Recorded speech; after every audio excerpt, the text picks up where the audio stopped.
Bangladesh Myanmar সীমান্ত Arakan আর্মির দখলে থাকায় সমস্যার মুখে পড়ছে বাংলাদেশ, এমন মন্তব্য করেছেন স্বরাষ্ট্র উপদেষ্টা জাহাঙ্গীর আলম চৌধুরী। তিনি বলেন, সীমান্তে নিরাপত্তা আগের চেয়ে বাড়ানো হয়েছে, পাশাপাশি আরাকান আর্মির সৃষ্ট ঘটনাগুলোর জন্য মিয়ানমার সরকারের কাছে প্রতিবাদ পাঠানো হয়েছে বলেও উল্লেখ করেন তিনি। সাবেক প্রধানমন্ত্রী শেখ হাসিনা ও আওয়ামী লীগ নেতাদের প্রসঙ্গে বলেন, তারা ভারতে বসে যা করছে সেটা তাদের বিষয়, সাহস থাকলে দেশে এসে কথা বলুক। এদিকে বিজিবির ইতিহাসে এবারই প্রথম রেকর্ড ৩,০০০ নবীন সদস্য নিয়োগ দেওয়া হয়েছে বলে জানান উপদেষ্টা।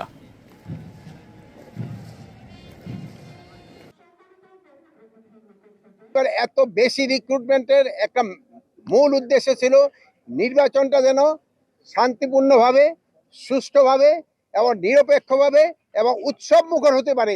এই জন্য তিনি তাদের এই প্রশিক্ষণ তাড়াতাড়ি কমপ্লিট করে তাদের বিভিন্ন ইউনিটে পাঠাতে দেওয়া হচ্ছে। এই বর্ডারটা পুরা দখলে আছে আরাকান আর্মির হাতে।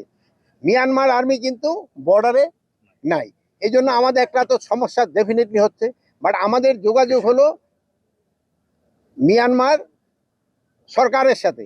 তা আমাদের কোনো কিছু হলে আমরা প্রতিবাদ জানাই মিয়ানমার সরকারকে।